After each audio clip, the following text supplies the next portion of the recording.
Okay, welcome everyone to 5 Questions.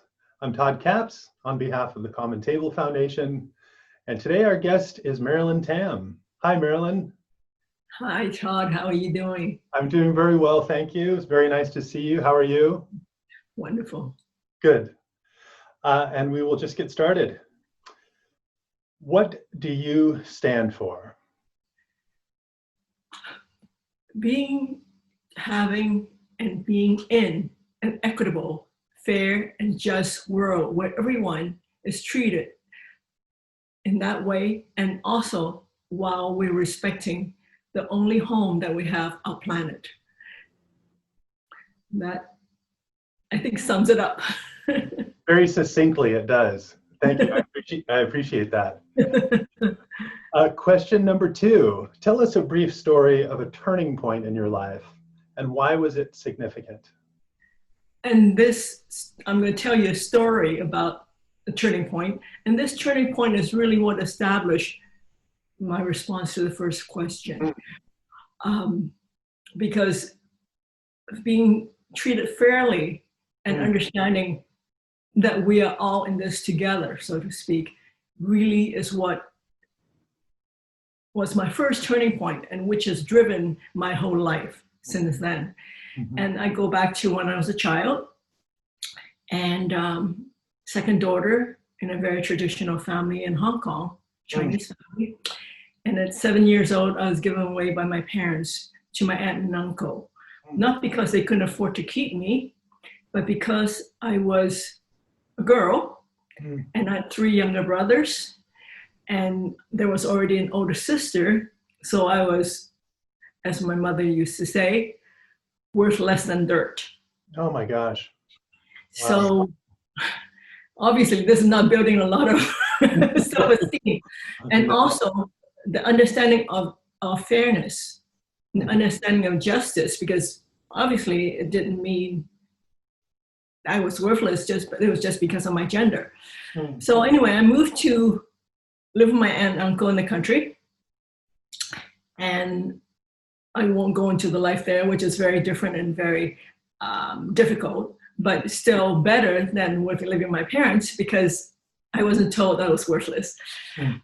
But then at 11, my aunt and uncle had their first child, and it was a boy. And they decided then that maybe they didn't need this girl, and I got shipped back to my parents. Oh my goodness. So this understanding of the unfairness of life, just based on one's gender, really hit home. But here's the positive turning point. We need a good story, don't we? We don't want to laugh all the time. So thankfully for me, I had something good happen. My family, as I mentioned, was really actually quite wealthy.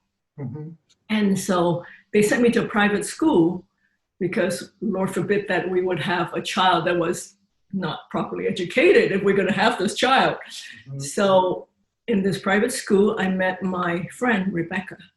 And Rebecca was from a scholarship background. Of course, we didn't know that because we all wear uniforms. But over time, and as I got to know her, I found that she lived with her family, father, mother, brother, sister, and her in a room. And they shared that little apartment with 2 more families, and they shared the 1 bathroom and the 1 kitchen. And by the end of the month, they didn't have enough food to eat. That just triggered in me an outrage that I didn't know existed, because I didn't see why, again, the sense of fairness, why 2 working parents working full-time could not afford to feed their children, give them proper housing, give them all the things that, even though in my worst of times, I always had enough to eat. I always had a place to sleep. I had enough, warm clothes. So that is what motivated me to say, I'm going to spend my life making sure that everybody had equitable treatment, and they also treated not only each other well, but the planet well, because my safety valve all those years, whenever I felt so threatened or I was physically abused, was that I was escape into nature. And I could see how that was getting eroded even in a short time over the years that I was alive. So that's really what motivated me and created my whole life purpose, is to make a positive difference in the world, creating fairness for all, as well as honoring and respecting our planet. Wow, what a powerful story. And what a foundation for all that you've done in your life. Well, that may or may not lead into this next question, question 3. What problem must be solved? As you can tell, there's a theme going on here. Yeah. For me, the problem that needs to be solved is that we need to raise the awareness of how we need to live together in harmony, because we're all neighbors. Everyone on this planet is our neighbor. Absolutely. And on top of that, we are only living on this planet, no matter what idealistic scenarios we have about, checking out Mars. None of us are going to live that long to get to Mars.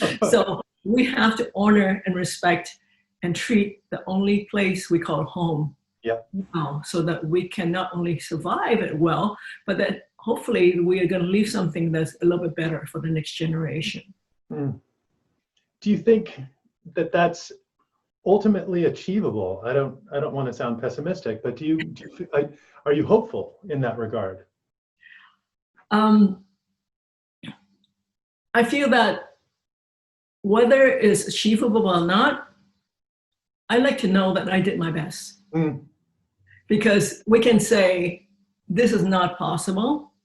And we just go through and just say, what difference does it make if I turn off my lights, if I drive a gas guzzler, if I do whatever the excuse that you have, or whatever treatment that you have that you want to justify.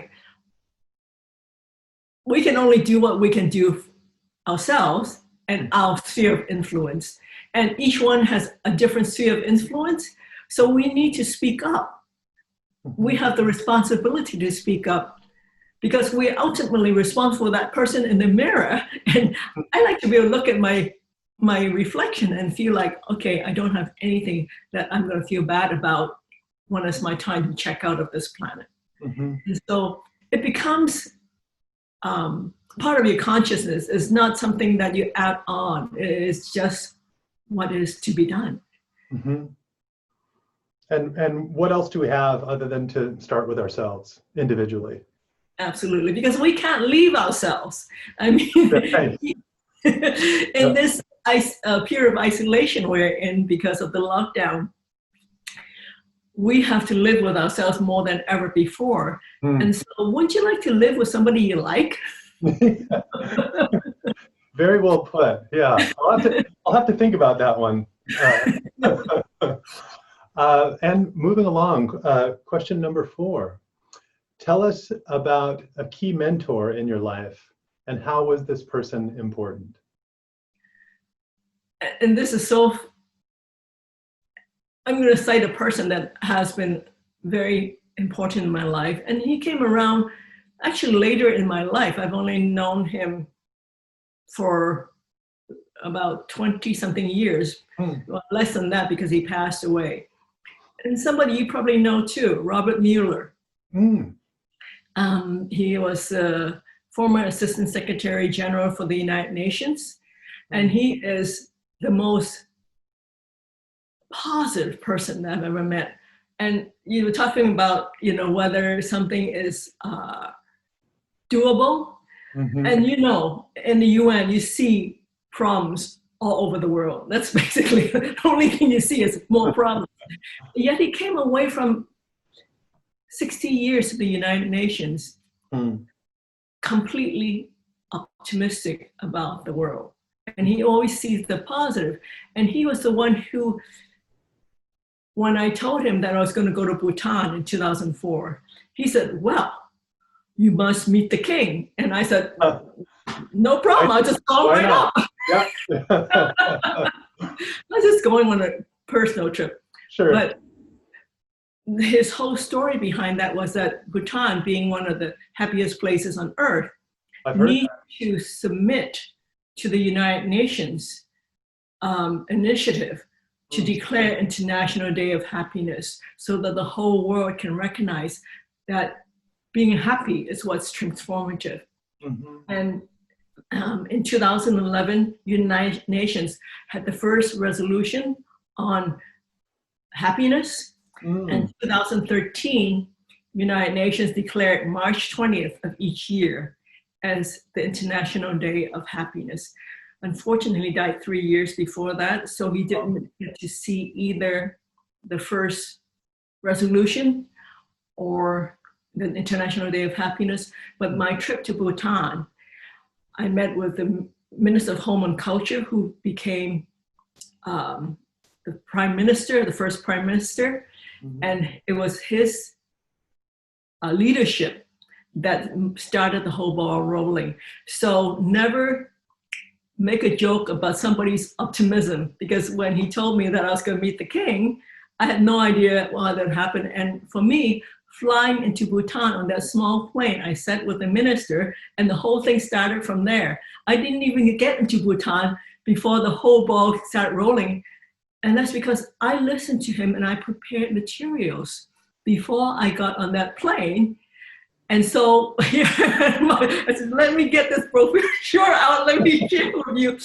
And so it's one thing to be optimistic, is the other thing is to do something about it. So he got the thought in my head, I prepared for the eventuality that I'll meet somebody who could knew the king. And it happened. How so wonderful. And that's why I think it's so important to me. Wow, what a legacy for him and for you. Yes. I'll introduce you. I don't know if you know Barbara Gone Mueller, his wife. I'll introduce you sometime. I would love to. I would love to meet her. Yeah. Yes. Wow. The importance of being optimistic and the importance of being prepared as you were for that flight. So that's another good lesson. Well, this brings us to the fifth and final question of 5 questions. Marilyn Tam, what gives you hope? I have to say the youth of today, they give me hope because they have courage, they have positive action, they're passionate. Look at some of the young people out there. Greta Thunberg, she said, we're here to show you that change is happening, whether you like it or not. It's just a paraphrase of what she said. And so that's true, because they are more like Robert Mueller. We're going to make change because we can't live with what is going on. Right. And so I think as we, the older generation, move on and we share with the younger generation what we've learned, they're taking that and leaping forward. Instead of maybe they're standing on shoulder of giants, maybe they will be the giants. So I feel optimistic. I don't know if I'll be around by the time they get to my age. Probably, but definitely not. Maybe you'll be living on Mars. So living on Mars. But anyway, so that's what gives me hope, the youth of today. Well, the youth of today certainly benefit from having inspirations and examples like you to guide them. And I'm so grateful for all that you do, all that you stand for, and for you taking the time today to come on and share your insights and inspiration with the community. Marilyn, it's an honor, and hopefully we can continue this chat another time. It would be my pleasure. I would love that. So thank you once again to Marilyn Tam, and thank you all for joining us. This is 5 Questions. I'm Todd Capps. On behalf of the Common Table Foundation, we look forward to seeing you at the next one. All right, bye-bye. Bye, Marilyn. Bye, thank you. Thank you.